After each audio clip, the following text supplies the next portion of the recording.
did not email any classified material to anyone on my email. There is no classified material. In this production, yes, portions of 37 documents, many of them duplicates, but they were upgraded to confidential. None of these documents were classified at the time they were sent, but they've been upgraded to confidential. Hundreds of pages of Hillary Clinton emails from her tenure as Secretary of State released today by the State Department. This is the third major release of documents from the State Department. It's taken them some time to do that, given the intensive man hours involved in such a production. Some say that's the reason why. These all being released as a result of a federal court suit and a federal judge's order that says these tranches have to be released every month. Let's bring in the panel now. Jonah Goldberg, senior editor at National Review. Kirsten Powers, USA Today columnist, and syndicated columnist Charles Krauthammer. Jonah, let's start with you. Anything interesting in this release today that you've seen thus far? So far, I haven't seen, other than some widespread sycophancy and kissing up, that was exceptional even by the standards of Washington.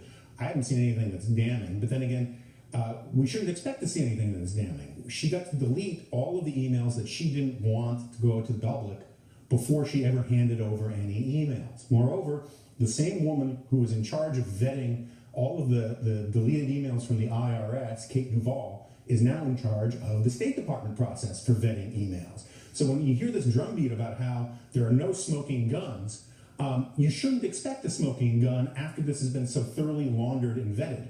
At the same time, the idea that there's no smoking gun is actually a defense is a very strange thing. If you're guilty of a crime and you say, hey, look, there's no smoking gun, I did it. That is not a very powerful defense. That's basically a come and get me coppers kind of response, which is where Hillary's been on this for quite a while. Kirsten, this is only 15% of the total sum of emails that we're expecting to be released. Right, but I think Jonah's right. I don't think we should expect to see a lot because of the fact that she's been able to go through and delete emails. And what we really needed to have was access to the server before she had access to it, and at this point now, this has been vetted. So I don't think that, I'd be surprised if we did see some kind of smoking gun or anything that's really, really damaging to her.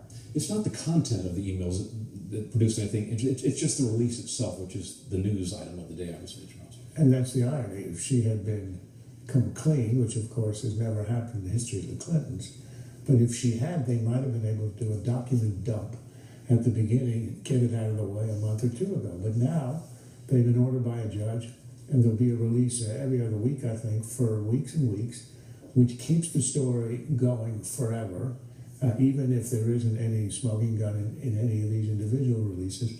And of course, the real crime, so to speak, at least political crime, is the fact that she unilaterally erased 30,000 of these.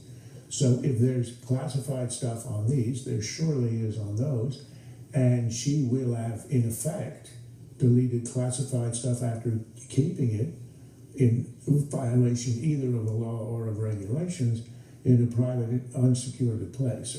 This is real trouble for her, and she can't escape it because of the way it's going to be dripping out over months and months, even into next year. On the subject of legality or illegality, as the case may be, listen to Edward McMahon, a national security defense attorney who Catherine Herridge interviewed earlier about the illegality, potential illegality. Very clear rules and statutes that deal with the disclosure of what's classified information. You cannot disclose classified information to anyone who's not entitled to receive it. As well, there are rules that guard how it's supposed to, that deal with how the information is supposed to be stored and requires that it be handled in what's called a SCIF, mostly a classified information facility with only limited access. Certain people can get into it. And then there's the question of when did it become illegal? Clinton said last Saturday while she was campaigning in Iowa, this is a quote, "I'm confident that I never sent nor received any information that was classified at the time." Key phrase, at the time it was sent and received, John. Yeah, look, I think it is fair to say that all politicians lie, but most politicians are better at it than Hillary Clinton. And her first statement was that she was confident that she sent no classified material of any kind. We now know that's already not true. It certainly underscores the fact that she was cavalier about this. And everyone likes to make the comparison to David Petraeus, but a just as good one is John Deutsch, who's the head of the CIA, who Hillary Clinton's husband had to pardon at the end of his tenure because he had downloaded and kept on his personal computer a few classified materials, and there was a criminal investigation en route. If Hillary Clinton weren't Hillary Clinton and no normal rules ever apply to Clintons, this would have ended her career. This is outrageous what she did, but she gets away with it because she has this coterie of people who defend her at every cost.